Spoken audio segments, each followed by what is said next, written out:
देखिए बाबू, आज के क्लास में हम लोग कंप्लीट करने वाले हैं गुण संधि को। हम लोग दीर्घ संधि तक कंप्लीट कर लिए हैं। आज फोटो ले ना। हाँ, तो हम लोग आज गुण संधि को कंप्लीट करेंगे। देखिए, आपको हम दीर्घ संधि तक पढ़ा दिए हैं और आपका अगला टॉपिक जो है, अगला नंबर जो है आपका गुण संधि है।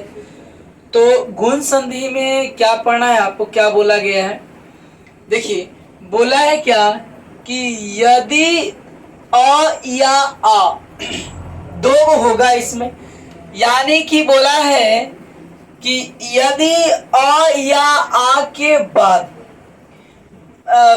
कहा जाता है कि आप अगर सही से क्लास करते हैं और अगर अच्छे तरीके से समझते हैं तो थोड़ा सा टॉपिक को समाप्त करने में थोड़ा टाइम तो लगेगा, लेकिन आपको बेस्ट नहीं बल्कि बेहतरीन नॉलेज दिया जा रहा है।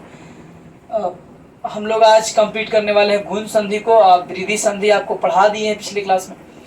देखिए, बोला है क्या, यदि अ या आ के बाद, यानी कि एक तरफ रहेगा क्या आपका अ या आ तो यदि अ या आ के बाद इ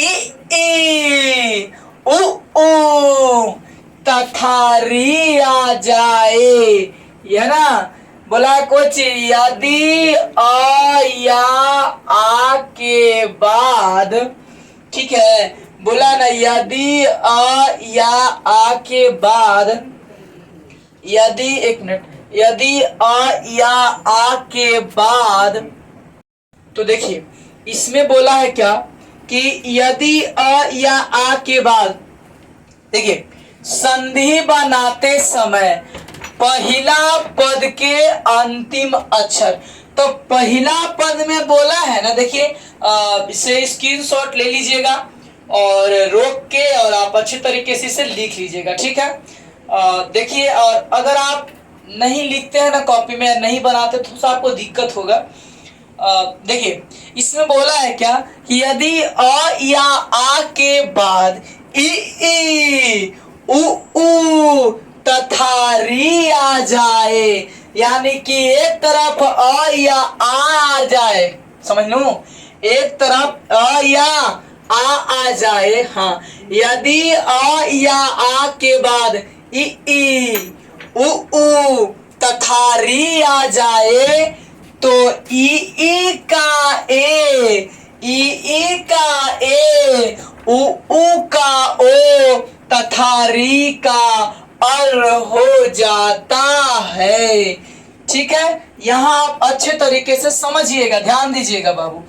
बोला है ना कि एक तरफ अ या आ रहेगा, एक तरफ क्या रहेगा, अ या आ रहेगा, तो यदि अ या आ के बाद, ठीक है, यदि अ या आ के बाद ई उ तथा री आ जाए, है ना, री आ जाएगा, तो जैसे मान लिया जाए कि हमरा और कोई और आदमी, सुनो, लेकिन हमरा हमर मलकिन, एक बात, तो हमरा दोनों के बाद कोई अगर आ जाए, हम और हमारे भाई साहब, हम और कोई एक और कोई टीचर सर, तो हमारे और उनके बाद अगर कोई और आ जाएगा तो जानते हैं कुछ बोला है नियम में कि यदि अ या आ, उसको मान लिए कि हम और एक आप, तो हमारे और आपके बाद अगर कोई आ जाएगा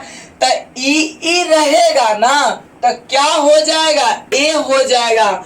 उ रहेगा तो क्या हो जाएगा, ओ हो जाएगा, और री रहेगा तो क्या हो जाएगा, अर हो जाएगा। क्या हो जाएगा, अर हो जाएगा। देखिए, यदि अ या आ के बाद ई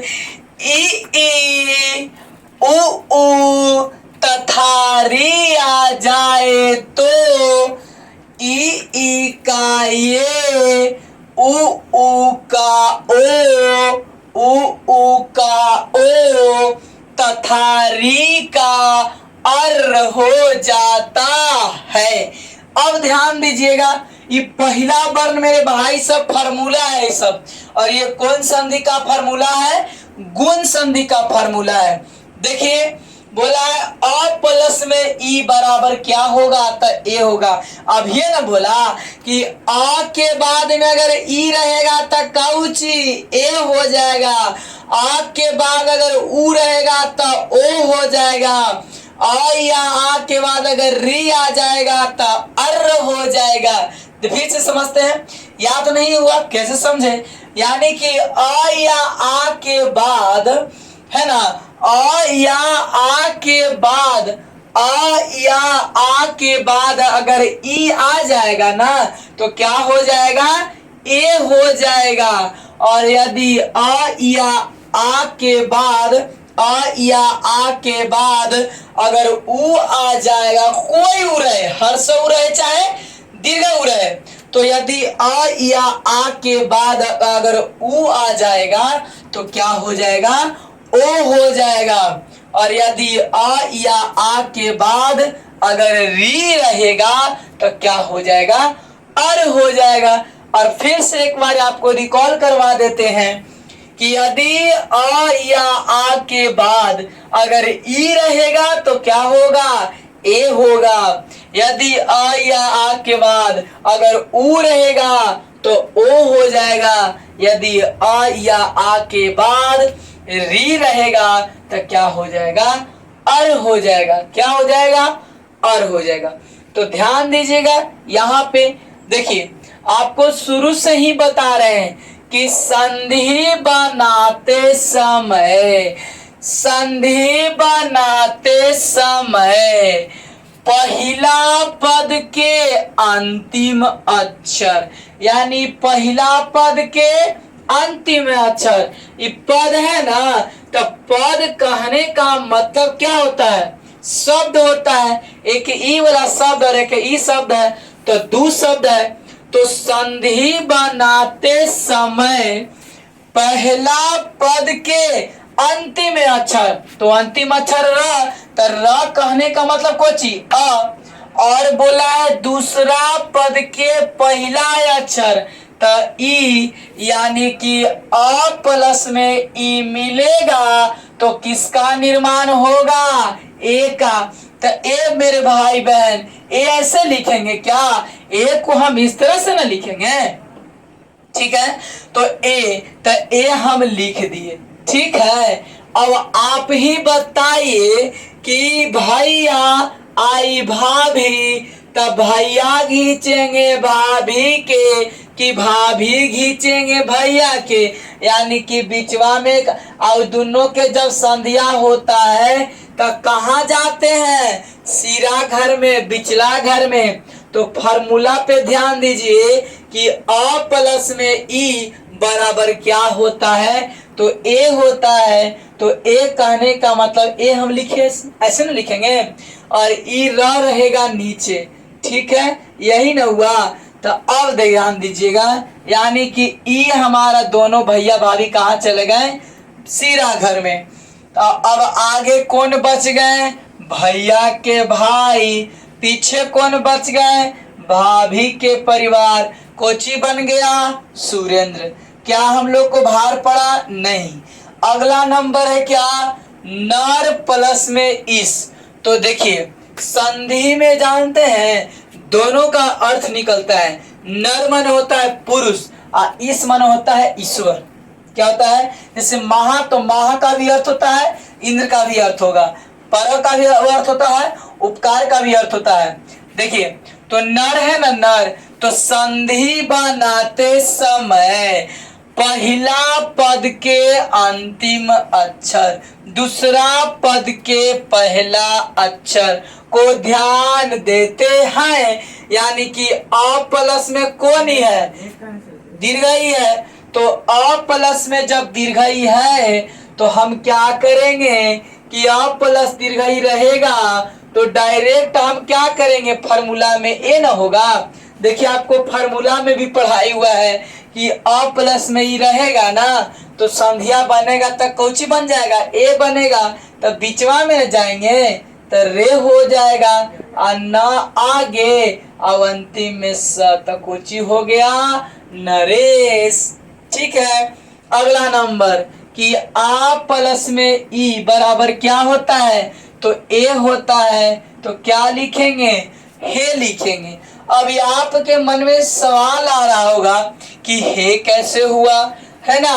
तो हे जो है यहाँ पड़ी, यहाँ पे, तो ये जो दोनों का मिलान हुआ ना, ह प्लस में यानी कि अ प्लस में, यानी कि हाथ आ प्लस में ई, तो आ प्लस में ई जब मिलेगा तो क्या बनेगा, ए बनेगा। आई मात्रा जो भैया ना है, तो ई घींचेंगे अपने और की घींचेंगे, तो कोई ना कोई तो एक आदमी बरियार होगा, तो हे हुआ। आई दोनों का क्या हुआ, संधि हुआ, दोनों का मिलन हुआ। तो ये दोनों कहाँ चले गए, पिछला घर में। तो कौन बच गया, म, और ई कौन बच गया, नद्र। तो क्या हो गया आपका, महेंद्र हुआ। ठीक है।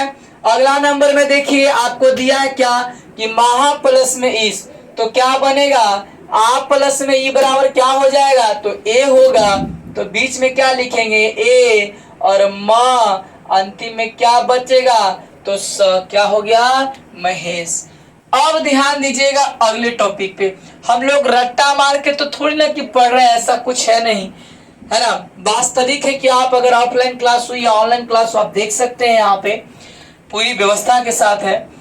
पर प्लस में उपकार है, तो पर प्लस में उपकार है, तो देखिए पर, तो संधि बनाते समय पहला पद के अंतिम अक्षर, तो पहला पद के मेरा अंतिम अक्षर है, दूसरा पद के पहला अक्षर उ, तो अ प्लस में उ बराबर क्या होगा, ओ होगा। तो ओ कहने का मतलब कि ओ यानी कि एगो ऊपर एगो नीचे मात्रा, और क्या है इरा ना, तो र को यहाँ रख लिए, क्या हो गया, रो हो गया। अब देखिए जब संधि भैया भाभी के बीच में हो ही गया, तो काम कुछ हो गया, खत्म। तो भैया के तरफ से कितने लोग बचे, एक लोग, तो प, अंतिम में कितने लोग बचे, भाभी की तरफ 3 लोग, तो पकार, तो क्या हो गया, परोपकार। समझ में आया होगा, ऐसा मैं विश्वास करता हूं। देखिए समुद्र, तो द्र बोले कि मतलब क्या आ रहा है, आ रहा है ना, द्र द्र द्र द्र, तो अ प्लस में उ, हर्ष हो चाहे दीर्घ हो, कोई मायने नहीं रखता है। तो हर्ष हो चाहे दीर्घ हो, तो क्या बनेगा, क्या बनेगा आपका, ओ बनेगा। देखिए फॉर्मूला में क्या लिखा है, ओ बनेगा। तो अ प्लस में दीर्घ बराबर क्या बनेगा, ओ, तो ओ का मात्रा से दिया हुआ है ना, तो आप ओ का मात्रा इस तरह से लिख सकते हैं। और ओ का मात्रा जब इस तरह से दिया है, तो ई घींचेंगे इस ओर से, तो यहाँ तो द्रो लिखना चाहिए ना, द्रो लिख दिए। ठीक है। अब सुनिए, यह संधि इतने लोग के बीच में हुआ था ना, संधि इतने लोग के बीच में हुआ, तो आगे भैया के कितने परिवार बच गए, इतने सारे, समुद्र बचा, और लास्ट में खाली कौन बचा, उर्मी, मिर मिर, तो क्या हो गया, समुद्रोर्मी, समुद्रोर्मी। ठीक है। अब देखिए आपको कि आ प्लस में उ बराबर क्या होगा, ओ होगा। तो आ कहने का मतलब कि हा, और ये क्या है हमारा उ, तो आ प्लस में उ बराबर क्या होगा, ओ होगा। फॉर्मूला में दिया है ओ, तो ओ का मात्रा क्या है, एक ऊपर और एक नीचे, तो क्या लिखेंगे, यहाँ पड़ी हो लिख दिए। ठीक है, तो हो गया। अब यहाँ पे हम क्या करेंगे, म, ये दोनों का काम क्या हो गया मेरे भाई, सब खत्म हो गया। तो म बचा, और लास्ट में कौन बचा, सो, तो क्या लिखेंगे हम, सो, तो महोत्सव हो गया, कंप्लीट है ना। ऐसा मुझे विश्वास है, आपके ऊपर भरोसा रखते हैं कि जो भी हम टॉपिक को समझा रहे होंगे आपको समझ में आ रहा होगा। और अगर कहीं पे अगर कोई त्रुटि हो तो आप उसे बॉक्स में जरूर लिखिएगा, कमेंट बॉक्स में। ठीक है। अगला नंबर ध्यान दीजिए, अगला नंबर है क्या, गंगा प्लस में उर्मी। तो आ प्लस में उ, यानी कि आ प्लस में उ बराबर क्या होता है फॉर्मूला, तो ओ होता है। तो ओ का मात्रा एक ऊपर और एक नीचे होता है। तो एक ऊपर और एक जब नीचे होगा तो क्या होगा, यहाँ पड़ी, आराम से अब लिख दीजिए, है ना, इस पे आप नहीं ध्यान दीजिए। तो गो हो गया, ये दोनों का काम क्या हो गया, खत्म। तो ये बना आपका जो आगे बचे, गंगो, गंगोर्मी, क्या बन गया, गंगोर्मी बना। देखिए सूर्य प्लस में इंद्र सुरेंद्र, नर प्लस में नरेश, महा प्लस में इंद्र महेंद्र, महा प्लस में इस महेश, पर प्लस में परोपकार, समुद्रोमी, महोत्सव, गंगोर्मी, ये सब आपके साथ बना है, ऐसा नहीं है क्या पहले से सब बना हुआ था। आपके बीच में सिर्फ फार्मूला लिखा हुआ है, आप फार्मूला को याद करिए कि अ या आ के बाद कोई भी ई आ जाएगा तो ए बनेगा, अ या आ के बाद में कोई भी उ आ जाएगा तो ओ बनेगा, अ या आ के बाद में री आ रहेगा तो क्या बन जाएगा, और बन जाएगा। कंप्लीट। अब ध्यान दीजिए, फिर बोला है क्या कि देव प्लस में ऋषि, तो देव है ना यानी कि अ है तो अ हो गया। देखिए ये वाला टॉपिक है ना, ध्यान से समझिएगा। ये क्या है हमारा अ है और फिर क्या है री, तो री है ना, देखिए फार्मूला में अ प्लस में री तो क्या बन जाएगा अर, तो अर का चिन्ह कैसे दिया है, इस तरह से दिया है ना, तो देखिए हम अर का चिन्ह इस तरह से लिखेंगे। अब संधि इस दोनों का बीच में हुआ ना तो क्या कर देंगे हम, इसको ऐसे कर दिए। नहीं समझ में आया? देखिए फिर से, ये आपका अ है और ये आपका क्या है री है, तो संधि बनाते समय, संधि बनाते समय, संधि बनाते समय पहला पद के अंतिम अक्षर, पहला पद के अंतिम अक्षर, दूसरा पद के पहला अक्षर को, तो देव प्लस मेरी बड़ा क्या हो गया, वर हो गया। ये देखिए यहाँ पे अर लिखा है तो इस तरह से करेंगे ना तो यहाँ पे आराम से हो गया। अब ये दोनों का काम क्या हो गया, मेरा समाप्त हो गया, तो बचा क्या, दे बचा आगे में दे और लास्ट में क्या बचा, सी। तो जानते हैं आपको बताए होंगे कि रेफ जो है हमेशा किसके ऊपर पड़ता है, पड़ोसिया के ऊपर, इसलिए यहाँ पे ना होकर के क्या हो जाएगा, यहाँ पे हो जाएगा, तो क्या हो जाएगा, देवर्षि। क्या हो जाएगा, देवर्षि। ठीक है। अब अगला नंबर बचा हुआ है राजा, तो राजा यानी कि आ प्लस में री, यानी कि आ प्लस में री बराबर क्या होता है, तो अर होता है, यानी कि रेप हमेशा जो है किसके ऊपर पड़ता है, पड़ोसिया के ऊपर। तो पड़ोसिया के ऊपर जब पड़ता है तो राजा लिखा हुआ है, यानी कि जा प्लस में री, तो क्या लिखेंगे, आप डायरेक्ट लिखिए जर, ज क्या है, अर है ना, तो जर्सी महर राजर्सी हो जाएगा, आगे रा लिखेंगे, ठीक है, और अंतिम में क्या लिखेंगे, सी लिखेंगे, क्या हो जाएगा आपका, राजर्षि हो जाएगा। ठीक है। देखिए अगर लग रहा था आपको राजर्षि कैसे हमारा समझ में नहीं आया हो तो देखिए फिर से एक बार आपको समझा देते हैं। देखिए यहाँ पे क्या किया है ना, राजर्षि में क्या किया है, मैं आपको बताता हूँ कि राजर्षि में देखिए राजा है ना, तो आ यानी कि आप डायरेक्ट क्या लिखेंगे, ज लिखेंगे, क्या लिखेंगे, ज, यानी कि संधि बनाते समय पहला पद के अंतिम अक्षर, पहला पद के क्या ध्यान दिए, अंतिम अक्षर ध्यान दिए, दूसरा पद के कौन अक्षर होगा, तो दूसरा पद के होगा मेरा पहला अक्षर होगा, तो संधि बनाते समय पहला पद के अंतिम अक्षर, दूसरा पद के पहला अक्षर हुआ। तो अब यहाँ पे हम क्या करेंगे कि आ प्लस मेरी बराबर क्या हो गया, अर, तो हम इस पे मारेंगे, लेकिन इस पे हमेशा रेप क्या होता है, पड़ोसिया के ऊपर, रेप के बदनामी किसके ऊपर, पड़ोसिया के ऊपर। ध्यान दीजिएगा। अब आगे कौन बच गया, रा, अब लास्ट में दोनों तो काम खत्म हो गया, तो सी बचा ना, तो सी, तो क्या हो गया, राजर्षि। मेरे भाई बहन, ऐसा मैं आशा और विश्वास रखता हूं और उम्मीद भी करता हूं कि आप लोग को गुण संधि समझ में आया ही होगा, और अगर गुण संधि में प्रॉब्लम हो, कहीं पर भी कोई त्रुटि हो, कोई कमी हो, तो आप कमेंट बॉक्स में जरूर लिखें। और एक बार आपको रिकॉल कर देते हैं, याद कर लिए, बोला यदि आ यदि आ के बाद ई उ तथा री रहे तो आ का ए हो जाता है, उ का ओ हो जाता है, तथा री का अर हो जाता है। ये तो आपको उदाहरण ऐसे सेट करके न दिए हैं, आई कोई जरूरी थोड़ी ना कि यही मिलेगा, कुछ और मिल सकता है। कहा गया है कि question is temporary but concept is permanent. ठीक है, तो आप ये क्या बोलते हैं, कॉन्सेप्ट को सीखिए। आज के लिए इतना ही, फिर मिलेंगे हम लोग next day, next class, next video में।